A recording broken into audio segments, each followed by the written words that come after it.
Arus listrik searah atau biasa dikenal dengan DC, Direct Current.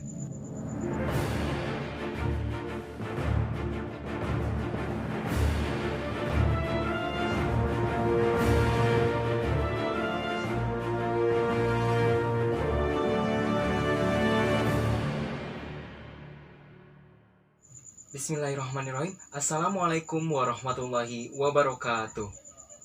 Halo adik-adik fisika, perkenalkan, saya Ahmad Hotibul Umam. Oke, di pertemuan kali ini kita akan membahas mengenai arus listrik dan pengukurannya, hukum Ohm, dan arus listrik dalam rangkaian tertutup atau biasa dikenal dengan loop.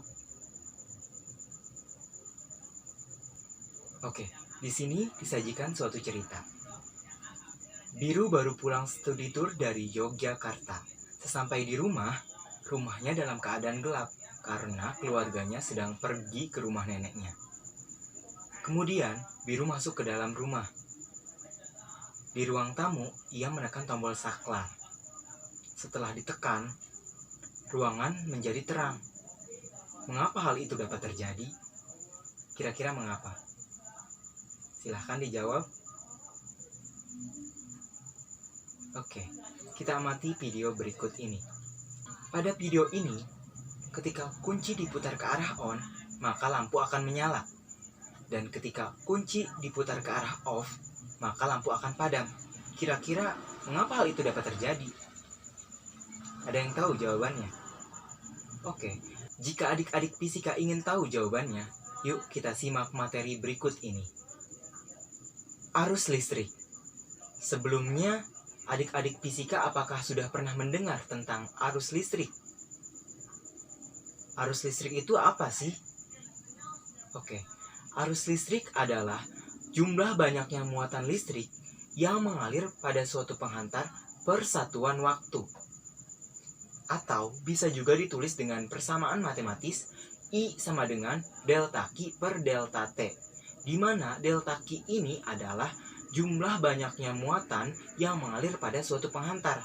Kemudian, delta T adalah selang waktu yang dibutuhkan untuk muatan tersebut mengalir. Satuannya yaitu sekon. Jadi, kuat arus itu satuannya kolom per sekon atau setara dengan ampere. Ampere itu diambil dari nama penemunya, penemu dari kuat arus listrik, yaitu André Marie Ampère, fisikawan Prancis kelahiran 1775 sampai 1836. Nah, ini dia orangnya. Oke, di sini disajikan rangkaian listrik sederhana. Di sini ada bagian tegangan listrik atau sumber tegangan listriknya. Dan di sini ada bagian LED atau lampu. Kira-kira arus listrik itu arahnya mengalir ke arah mana? Oke, di rangkaian yang kedua, itu diketahui bahwa aliran elektron itu mengalir dari kutub negatif ke kutub positif. Lalu, apakah arus listrik itu mengalir sama seperti elektron dari kutub negatif ke kutub positif? Loh. Kok arus listrik mengalir dari kutub positif ke kutub negatif? Kok bisa? Oke, ingin tahu jawabannya? Kita tinjau sejarah terlebih dahulu. Pada abad ke-18, ilmuwan fisika menemukan bahwa muatan listrik itu mengalir dari kutub positif ke kutub negatif. Kemudian, pada abad ke-19 barulah ditemukan bahwa muatan elektron itu mengalir dari kutub negatif ke kutub positif. Lalu, arus listrik yang kita kenal sekarang atau arus konvensional itu arahnya ke arah mana? Apakah dari kutub negatif ke positif atau dari kutub positif ke negatif? Jawabannya adalah dari kutub positif ke kutub negatif. Loh, kenapa begitu? Padahal kan elektron itu mengalir dari kutub negatif ke kutub positif. Iya, karena meskipun sudah diketahui bahwa elektron mengalir dari kutub negatif ke kutub positif, hal itu tidak mempengaruhi apapun. Jadi, disepakatilah oleh para ilmuwan bahwa muatan listrik itu mengalir dari kutub positif ke kutub negatif. Hal ini berkaitan juga dengan beda potensial. Oke, kita analogikan antara medan gravitasi dengan medan listrik.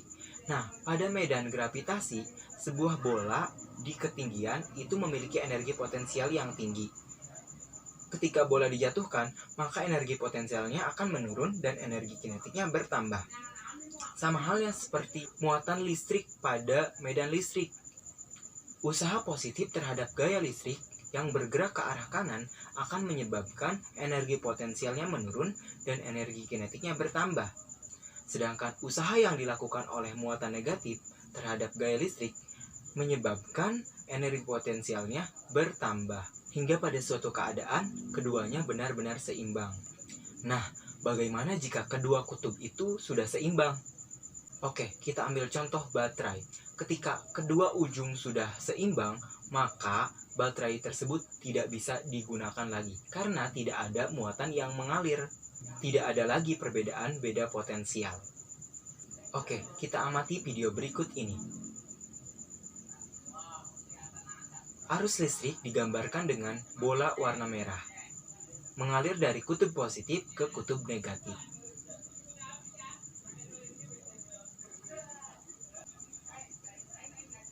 Arus listrik dalam rangkaian tertutup. Rangkaian tertutup, maksudnya apa sih? Kita ibaratkan ini kabel. Di kabel pertama, arus akan mengalir tanpa halangan apapun. Di kabel kedua, kita kasih saklar, tapi saklarnya on. Maka arus akan tetap mengalir tanpa terputus. Kemudian, di kabel ketiga, kita beri saklar, tetapi saklarnya off. Maka arus tidak dapat mengalir, karena kabelnya terputus. Oke, kita saksikan video lanjutan dari yang tadi. Nah, ketika saklar ditekan off, maka muatan listrik berhenti mengalir atau arusnya terputus, mengakibatkan lampu menjadi padam. Oke, ini adalah contoh rangkaian jika saklarnya dalam keadaan on.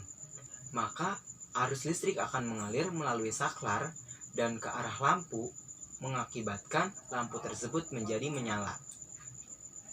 Nah, di rangkaian kedua, ini adalah contoh rangkaian ketika saklar menjadi off.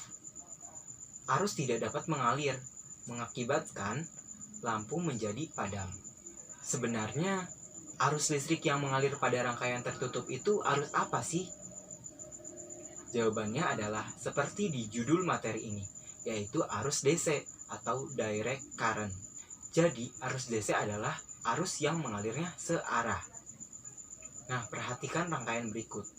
Nah, jadi arus akan mengalir dari kutub positif ke kutub negatif. Contoh dalam kehidupan sehari-hari yang berkaitan dengan arus DC, yaitu ada baterai aki dan batu baterai. Dalam rangkaian tertutup terdapat istilah hambatan dalam dan hambatan luar. Untuk hambatan luar itu terdapat pada tegangan jepit. Tegangan jepit itu maksudnya tegangan yang terdapat dalam satu daerah dalam suatu rangkaian. Nah, sedangkan untuk hambatan dalam merupakan hambatan yang terdapat pada tegangan polarisasi, di mana tegangan polarisasi ini merupakan tegangan yang berada pada sumber saja. Untuk mencari nilai tegangan jepit dapat menggunakan persamaan hukum Ohm, yaitu Vj sama dengan I dikali hambatan luar. Untuk mencari nilai tegangan polarisasi dapat menggunakan persamaan epsilon polarisasi sama dengan I dikali R kecil atau hambatan dalam. Jadi nilai GGL dapat dicari dengan menjumlahkan tegangan jepit ditambah tegangan polarisasi. Selanjutnya, tinggal disubstitusikan dari masing-masing persamaan tegangan. Kemudian, untuk mencari nilai arus listrik dalam suatu rangkaian tertutup dapat menggunakan persamaan epsilon per hambatan luar ditambah hambatan dalam. Terkait informasi lambang, di mana epsilon sama dengan GGL gaya gerak listrik, R kecil sama dengan hambatan dalam, R besar sama dengan hambatan luar, Pj sama dengan tegangan jepit, epsilon polarisasi sama dengan tegangan polarisasi. Alat ukur listrik dan fungsinya. Oke, di sini ada amperemeter. Ada amperemeter analog dan amperemeter digital. Amperemeter itu fungsinya untuk apa sih? Oke, amperemeter itu berfungsi untuk mengukur kuat arus listrik yang mengalir pada suatu rangkaian listrik. Biasanya, amperemeter ini disusun secara seri dengan rangkaian lainnya. Oke, ini dia salah satu contoh rangkaiannya. Jadi amperemeter dirangkai secara seri dengan LED dan dengan resistor. Ini bisa juga resistornya dipasang sebelum amperemeter. Jadi dipasangnya secara seri. Lalu ini kan ada amperemeter analog. Cara baca amperemeter analog itu bagaimana? Nah, cara baca amperemeter analog yang pertama, yang ditunjuk jarum dibagi skala maksimum dikali input. Nah, jadi di sini kan nilai yang ditunjuk jarum itu 70 dibagi skala maksimumnya 100 dikali inputnya yaitu 10 ampere. Nah, jadi kuat arus di sini nilainya adalah 7 ampere. Oke, ternyata amperemeter juga memiliki kemampuan batas maksimum dalam mengukur arus listrik. Jika arus listrik yang diukur oleh amperemeter melampaui batas, maka amperemeter akan menjadi rusak. Oleh sebab itu, ada solusinya. Solusinya adalah amperemeter dapat disusun secara paralel dengan resistor. Oke, ini dia rangkaiannya. Jadi, nanti arusnya akan terbagi. Ada yang ke amperemeter dan ada juga yang ke resistor. Karena disusun secara paralel, maka tegangan di amperemeter sama dengan tegangan di resistor. Jadi, gunakan persamaan hukum Ohm, di mana Pi sama dengan I kali R. Alat ukur listrik berikutnya yaitu voltmeter. Di sini ada voltmeter analog dan juga voltmeter digital. Fungsi voltmeter itu untuk apa sih? Nah, voltmeter ini fungsinya untuk mengukur tegangan listrik. Biasanya disusun secara paralel dengan komponen yang lainnya yang akan diukur tegangannya.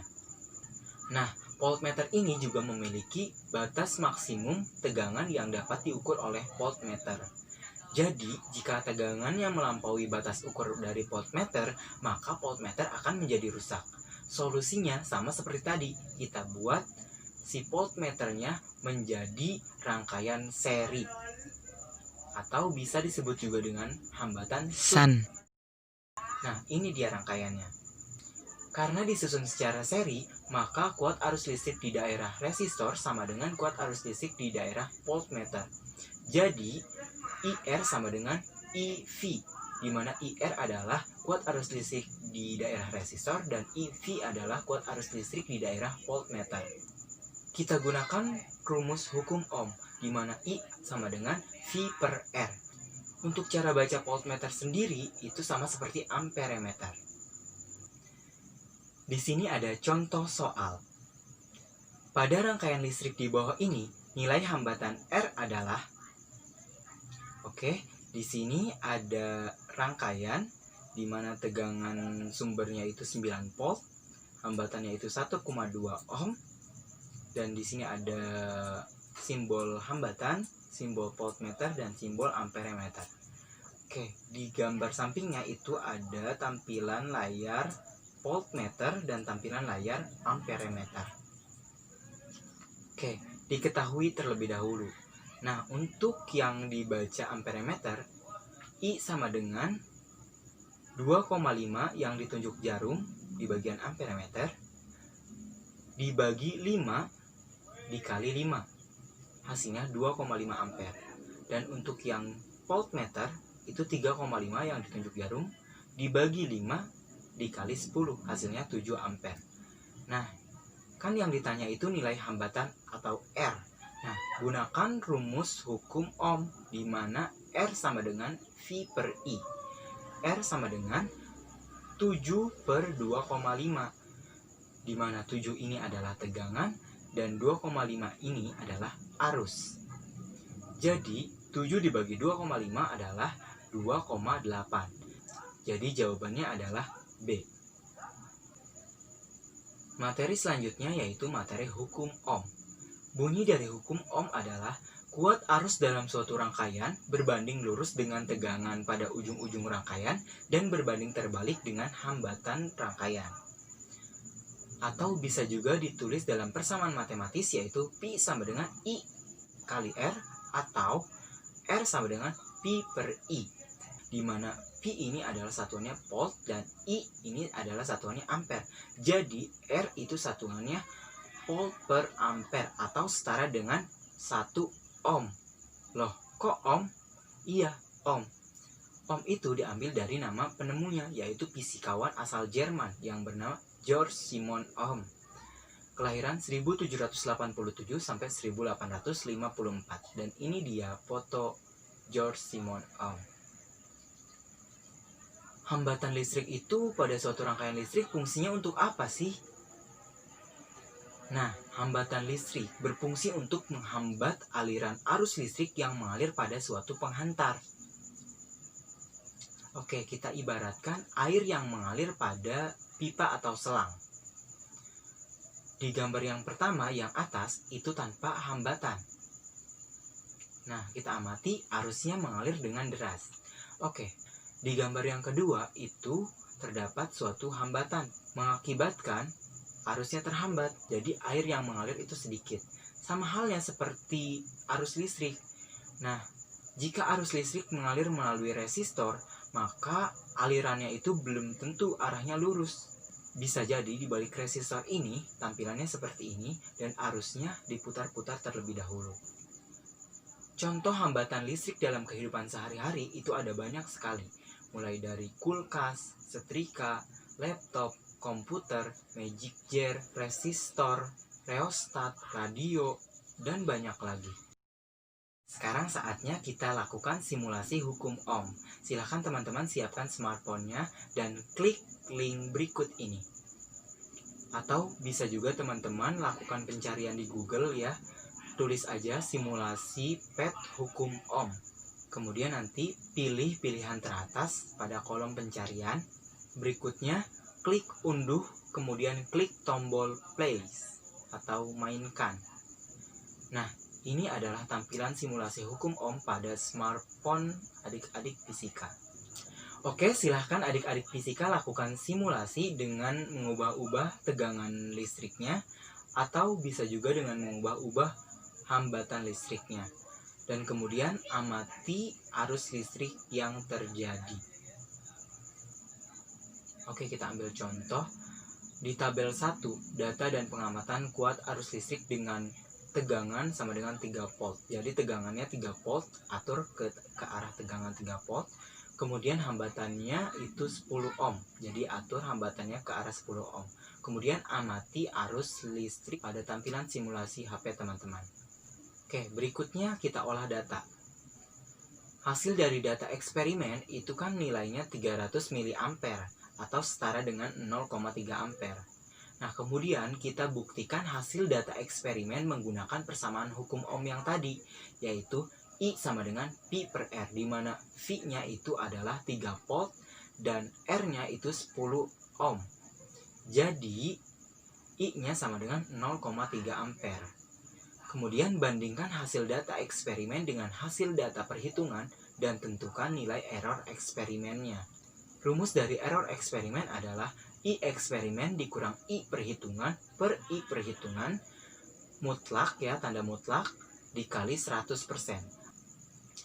Nah, kemudian diketahui bahwa hasil eksperimen itu 0,3 dan hasil perhitungan itu 0,3. Jadi 0,3 dikurang 0,3, 0.